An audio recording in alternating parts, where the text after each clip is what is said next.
everyone, welcome back. It's Gina from orchidandopal.com, and I am back today with another finished jewelry update, this time from the products that came in the recent Double Hot and Trendy Beads of the Month Club with the Desert Sunset theme. And as you can see from the insert that came with the subscription, it had 8 different containers of beads. All of the different bead names are listed right there. And I'll also try to add some links for them right down below the video. I'll also leave a link to the subscription if you would like to check them out. Beads of the Month Club has many different types of subscription options and 2 different sizes for each one. So there's a lot of variety and you can get all that information there. And there's a coupon code OPAL10 if you'd like to save 10% off the first month of your first club. You can use that if you'd like to try them out. So every 6 months or so, I've been taking one of these subscriptions and putting together as many finished pieces as I can based on the contents that came inside. The Hot and Trendy Club is a lot of fun to me because you get a lot of adventurous shapes and new finishes and coatings and an interesting variety of mostly check glass beads. And I'm always inspired by contents that I wasn't expecting, especially when trying to put things together that came together like these did. So I hope you enjoy seeing 8 different pieces that I put together directly from the contents. And I'm happy to say that I only had to pull some 11O seed beads from my stash, which by the way, they actually had come in one of their seed beads of the month club. They're a beautiful peachy opal alabaster seed bead with a silver lining. And so I pretty much used those seed beads across the different projects and didn't have to add anything else. I used exclusively beads besides those that came from Beads of the Month Club, and I pulled in findings from my stash.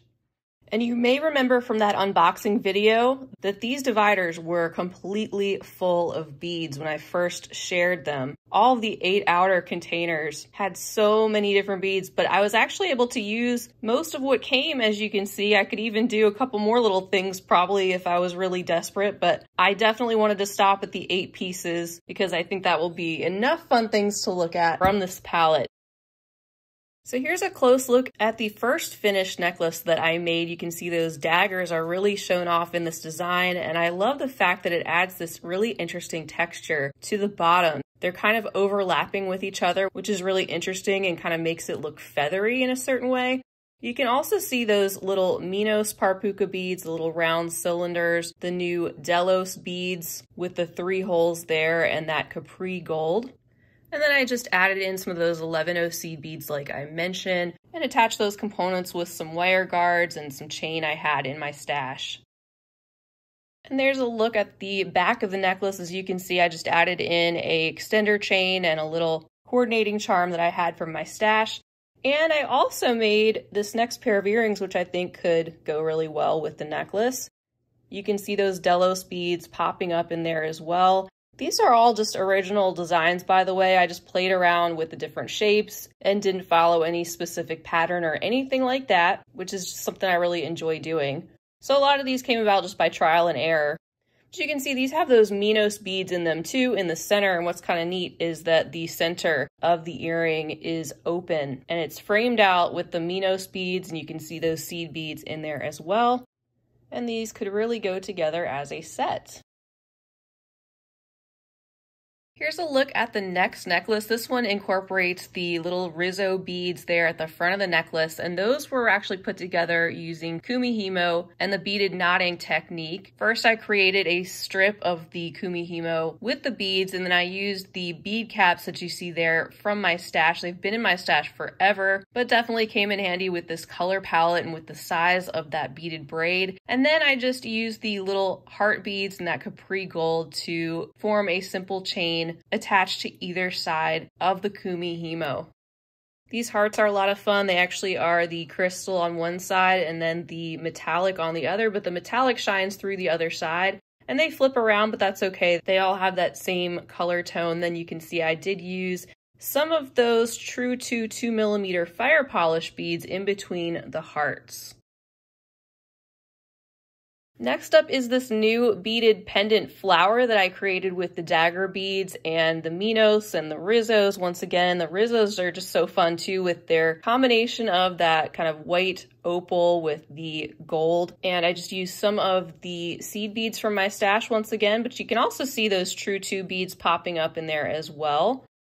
And I am so pleased with how this came together. I hope to do a tutorial on this particular pendant in the future. And then you can see I just attached it simply onto some chain and added an extender.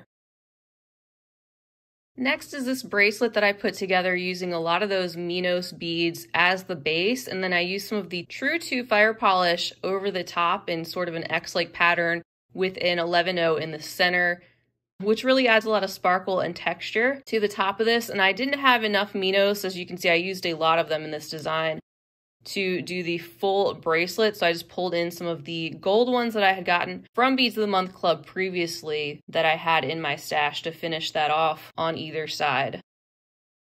So here's a look at the bracelet without it being on my wrist. You can see that it's so gorgeous under the light. And the way I started it was by doing all these little sequences with the Minos beads in sixes. So I did little round groups of 6 that were connected together and then embellished the top. And the last 3 pieces I have to share actually pretty much go as a set. Here's the necklace that goes with it. That's what I made first. And then the bracelet and the earrings that I made to go with that sort of followed suit after I made the necklace. And this was a way to use some of those heart beads, which can be a challenge, especially when you're incorporating them with multi-hold shapes. It's simple to use them in a beaded single strand like I did on the back of the Kumihimo, but I really wanted to try to see if I could incorporate the heart-shaped single-hole beads with some of the multi-hole beads that came in this subscription. So I love how that turned out with the hearts, and even if they spin in different directions, it still looks really pretty. This necklace includes the 3-hole bridge beads and also includes the 3-hole Navettes that are more reddish in their color.